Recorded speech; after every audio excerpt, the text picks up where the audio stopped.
Peoples medical بیرو Karachi کے وفد نے چیف آرگنائزر آصف زیدی کی سربراہی میں پیپلز لیبر بیرو کراچی ڈویژن کے صدر اسلم سمو سے ان کے مرکزی دفتر میں ملاقات کی۔ ان کے ساتھ deputy chief organiser Adnan Victor,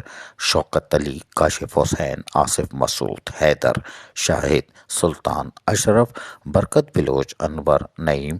شامل تھے۔ میڈیکل کے حوالے سے اہم امور پر تبادلہ خیال کیا گیا اور ان مسائل کے حوالے سے بھی تفصیلی طور پر تبادلہ خیال کیا گیا، اور اس موقع پر آنے والے وفد نے کہا کہ ہم بے حد مشکور ہیں کہ پیپلز لیبر بیرو کے صدر اسلم سمو انہوں نے اپنے تعاون کی مکمل یقین دہانی کرائی ہے کہ تمام تر میڈیکل اسٹاف ہو چاہے پیرامیڈیکل اسٹاف جو بھی ہے ان کے مسائل کو ہم سنجیدگی سے لیں گے اور اپنے اعلیٰ حکام تک یہ بات پہنچائیں گے، یعنی کہ سندھ حکومت تک، اور یقینی طور پر وزیر صحت سے بھی رابطہ کر کے ان کو اسٹاف کی تشویش سے آگاہ کریں گے۔ تاہم پیپلز میڈیکل بیرو کراچی ڈویژن آج مطمئن چلا گیا، یہ بڑی بات ہے، اس لیے کہ اسلم سمو نے انہیں مکمل طور پر یقین دہانی کرا دی ہے کہ ان پیپلز لیبر بیرو کا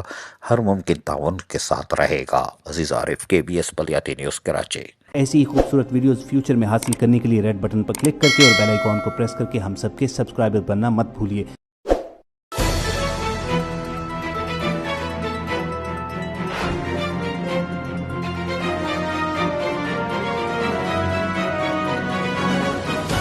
KBS بلدیاتی نیوز